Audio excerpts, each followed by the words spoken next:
জন্মদিনে বড় ঘোষণা, ধূমপান ছেড়ে দিলেন শাহরুখ।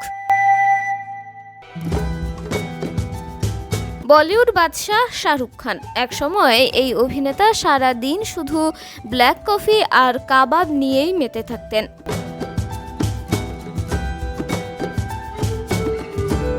সঙ্গে রাখতেন একের পর এক সিগারেট। এক সাক্ষাৎকারে শাহরুখ জানিয়েছিলেন তিনি নাকি দিনে 100টা সিগারেট খেতে পারেন।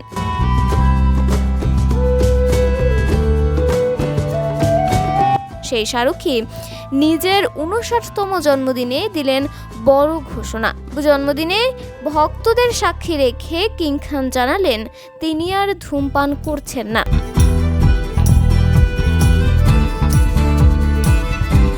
শাহরুখ বললেন, প্রথমে ভেবেছিলাম ধূমপান ছেড়ে দিলে হয়তো শ্বাস নিতে কষ্ট হবে, কিন্তু তেমনও কোনো কষ্ট হচ্ছে না। তবে হ্যাঁ, হঠাৎ করে এত বড় রদবদল আসায় একটু অসুবিধা হচ্ছে। আশা করছি এই সমস্যাও তাড়াতাড়ি কেটে যাবে।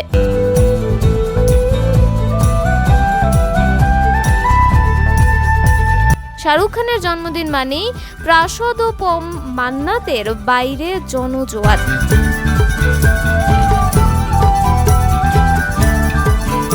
প্ল্যাকার্ড, ফুল, কেক হাতে আকাশে বাতাসে শুধুই শাহরুখ শাহরুখ গগনভেদী চিৎকার।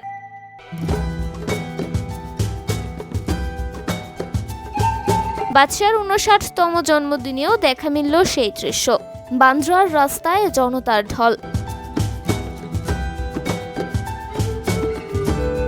শুক্রবার মাঝরাত থেকেই পীঠস্থান মান্নাতের বাইরে ভিড় জমাতে শুরু করেন শাহরুখ অনুরাগীরা।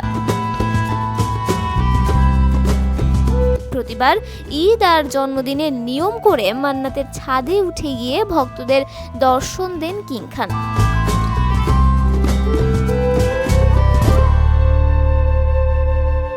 গত 3 দশকে এই রেওয়াজে কোভিড কাল ছাড়া ছেদ পড়েনি। তবে এবারের জন্মদিনের প্রথা ভাঙলেন বাদশা।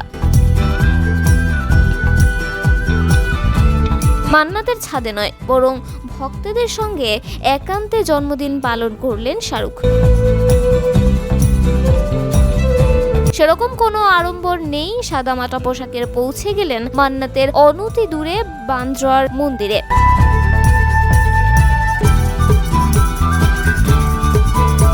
তবে সাজ পোশাক যেমনই হোক, বাদশাহ ম্যাজিক বলে কথা। তিনি মঞ্চে উঠতেই যেন দিনভর অপেক্ষারত ভক্তরা স্বস্তির নিঃশ্বাস ফেলল।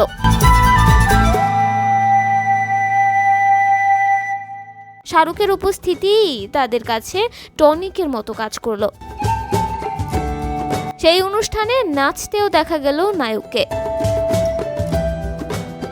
শাহরুখ খানের এক ফ্যান ক্লাব এই আয়োজন করেছিল।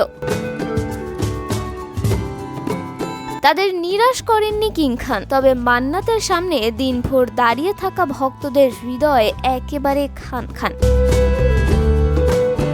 কারণ সারা দিনের অপেক্ষার পরও শাহরুখের দর্শন পাননি তারা। কিং খানের ওই ফ্যান ক্লাব থেকেই অনুষ্ঠানের বিভিন্ন ঝলক প্রকাশ করা হয়েছে।